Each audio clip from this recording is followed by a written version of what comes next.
Hey everyone, I'm here at the dojo. It's early in the morning, about 7 o'clock. We're getting ready to start classes very soon. I was thinking about last night. We had a student that's quite new that kept apologizing every time he did a technique wrong. Whenever I was close to him, he'd say, "I'm so sorry, Sensei, for screwing up this technique." And I kept saying, "It's okay. You don't have to keep saying I'm sorry. It's all right to make a mistake here at the dojo." As a matter of fact, the dojo is the place you want to make mistakes. It's the place you want to fail the most, because I don't want to make a mistake out on the street. I don't want to fail there. So the more times you're tapped out, the more you learn. You can't fail here if you're being tapped out or if you screw up a technique, because you're constantly learning. The only failure you can possibly have is if you quit. If you stop the training altogether, then that is true failure. But other than that, you can't fail here at the dojo. And saying you're sorry, you don't have to keep doing all the time.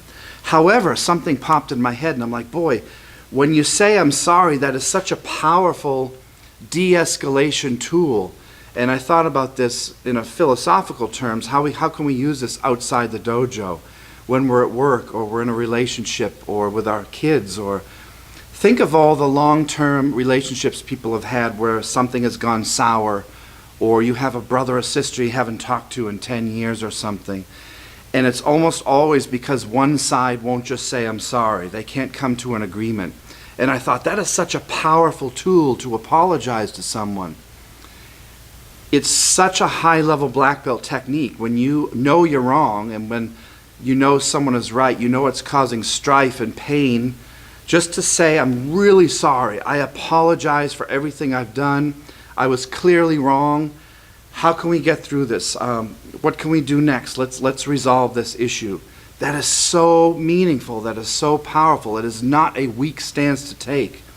If you know you're wrong about something, sometimes even when you're not wrong, just to say, "I apologize. Clearly we're not communicating correctly here. I think I'm right because of this. You think you're right because of that. But let us resolve it together. I apologize." It's such a powerful tool at the boardroom, and you can use it at work, with your spouse, relationship of any kind, any type of relationship, friendships. But when someone is ignorant and arrogant and they just won't admit that they're sorry, that puts walls up. It makes people resent you. You're gonna be ostracized and kicked out. You're gonna be alienated. So just to say, "I apologize for something," is a great tool in self-defense.